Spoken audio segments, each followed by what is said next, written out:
Well, time now for today's talking point. Today we're looking at the Tory leadership and the fight between Boris Johnson and Jeremy Hunt. Joining me from Westminster are the Independent's parliamentary sketch writer Tom Peck and Guido Fawkes reporter Tom Harwood.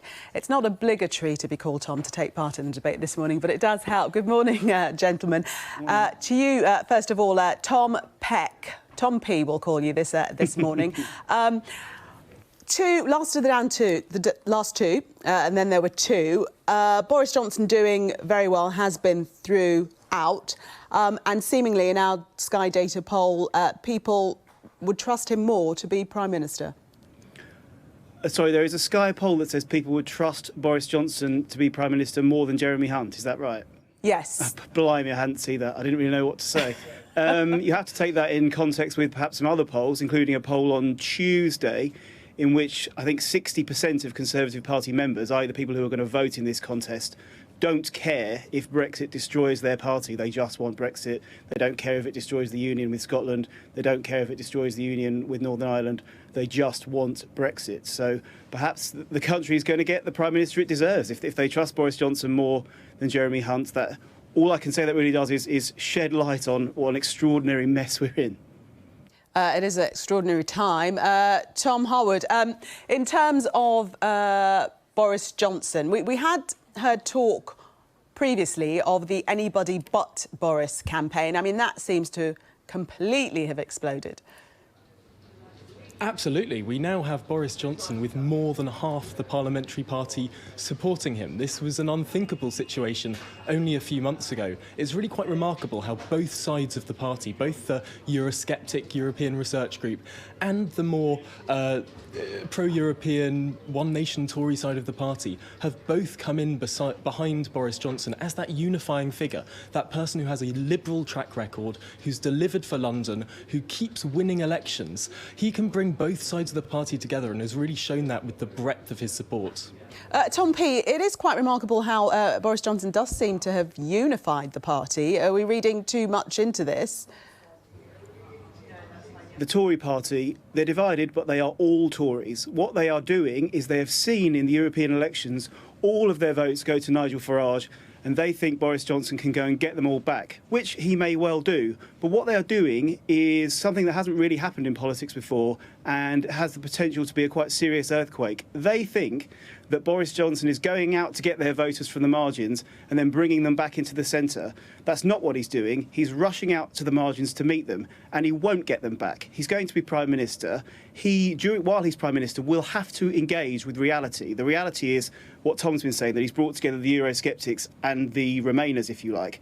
Some of them are going to be let down, and it will only take the slightest whiff of betrayal for those suicidal, for that party which has become essentially a suicidal terrorist organisation in terms of Brexit, to rush off to Nigel Farage again. He is there waiting for them to come back. And if reality occurs, which it will, they'll be gone again.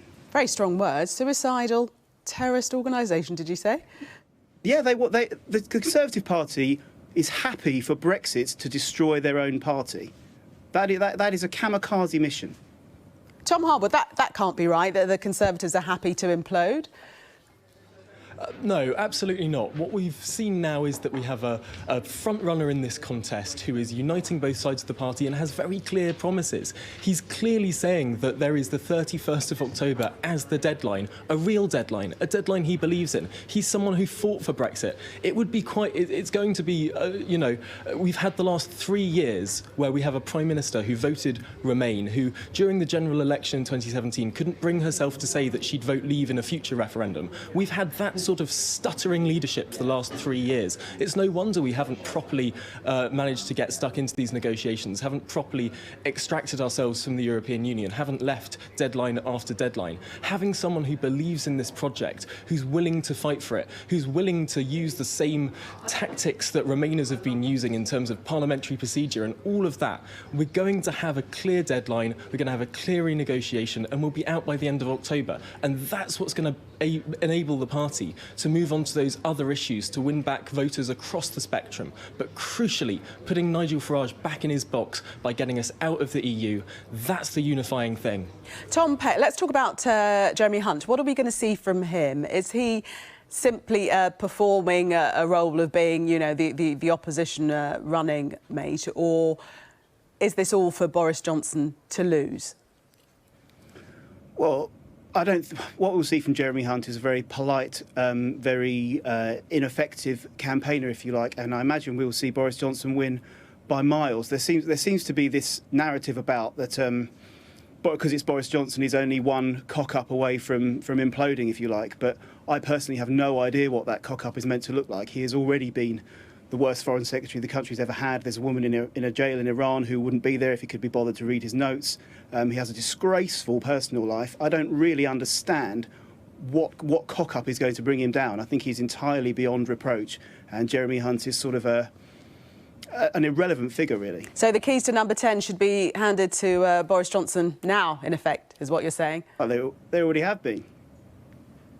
Tom Harwood, do you agree with that?